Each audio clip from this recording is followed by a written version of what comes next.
آگے ہم دیکھیں تو یہاں جو حضرت ایوب علیہ السلام ہے، حضرت ایوب علیہ السلام کی اولادوں میں جو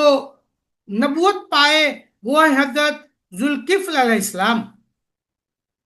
دوسری طرف حضرت ایوب علیہ السلام کے جو سوتیلے بھائی یہودا ہیں، یہودا کی اولادوں میں حضرت داؤد علیہ السلام پیدا ہوئے، اور انہی حضرت داؤد علیہ السلام سے حضرت سلیمان علیہ السلام کا ذکر ملتا ہے۔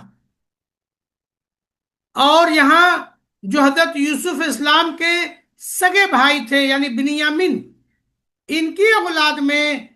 جو نبوت ملی وہ ہے حضرت یونس علیہ السلام کو۔ تو اس طرح سے یہ سلسلہ جاری رہا۔ پھر آگے ہم دیکھتے ہیں کہ حضرت ہارون علیہ السلام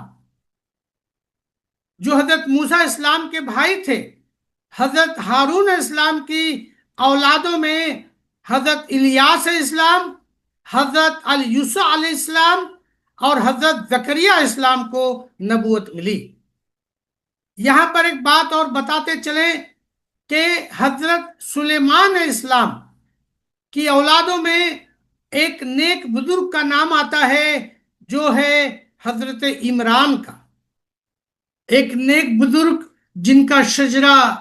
اوپر کا نہیں پتہ چل سکا، ان کا نام ہے فاقود، اور یہ فاقود کی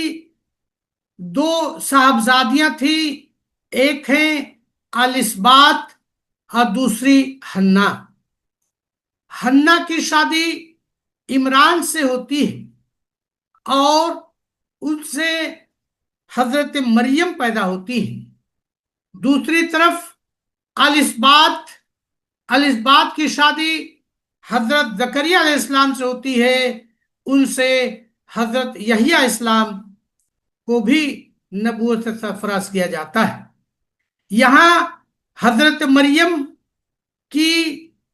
اولاد جو حضرت عیسیٰ علیہ السلام اللہ کی مرضی سے بغیر والد کے پیدا ہوتے ہیں، وہ ہے حضرت عیسیٰ علیہ السلام۔ یہاں تک آپ نے دیکھا کہ حضرت ابراہیم علیہ السلام کی جو اہلیہ سارہ تھی، یہ پورا سلسلہ نسب ان سے رہا، اور آخری نبی جو حضرت محمد صلی اللہ علیہ وسلم کو مبعوث فرمایا گیا وہ حضرت ہاجرہ کے بطن سے پیدا ہوئے، جو کہ آخری نبی، قیامت تک آنے والے تمام لوگوں کے نبی حضرت محمد صلی اللہ علیہ وسلم ہیں۔ ہم یہاں پہنچنے کے بعد آپ سے گزارش کریں گے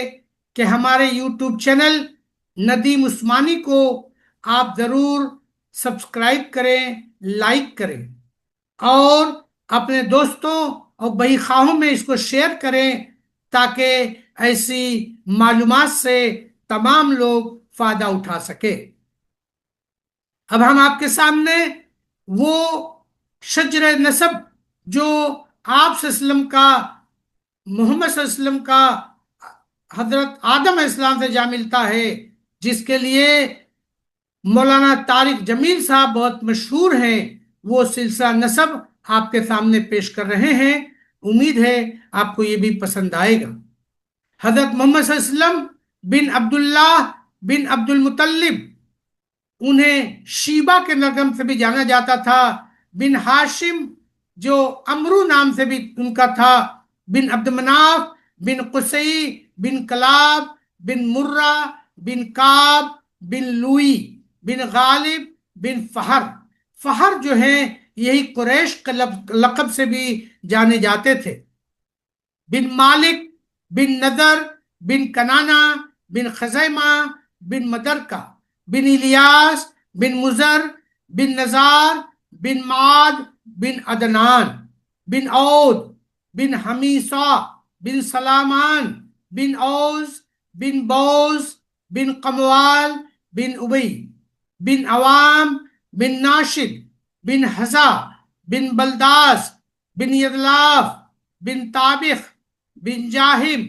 بن ناہش بن ماخی بن ایفی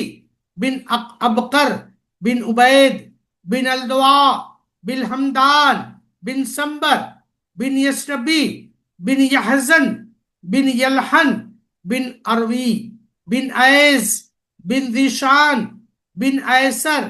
بن اقناد بن ایہام بن مقصر بن ناحس بن زارح بن سمی بن مزی بن اوس بن ارام بن قیدار بن حضرت ابراہیم علیہ السلام بن طارح بن ناہور بن سارو بن راؤ بن فالح بن ہود علیہ السلام بن شالخ بن ارفقسد بن سام بن حضرت نوح علیہ السلام بن لامک بن متوشالخ بن حضرت ادریس علیہ السلام بن یرد بن محلائیل بن قینان بن انوش بن شیش بن حضرت آدم علیہ السلام۔ اس طرح سے اللہ تبارک تعالیٰ نے اپنے محبوب نبی حضرت محمد صلی اللہ علیہ وسلم کا شجرہ بھی حضرت آدم علیہ السلام تک پہنچا کر محفوظ کر دیا۔ ہم ایک بار پھر سے آپ سے گزارش کریں گے کہ ہمارا یوٹیوب چینل ندیم عثمانی کو آپ ایک بار ضرور لائک اور سبسکرائب کریں اور اپنے دوستوں بھائی خواہوں میں اسے شیئر کریں تاکہ تمام لوگ اس سے فائدہ اٹھا سکیں۔ وآخر دعوانا ان الحمدللہ رب العالمین۔ السلام علیکم ورحمۃ اللہ وبرکاتہ۔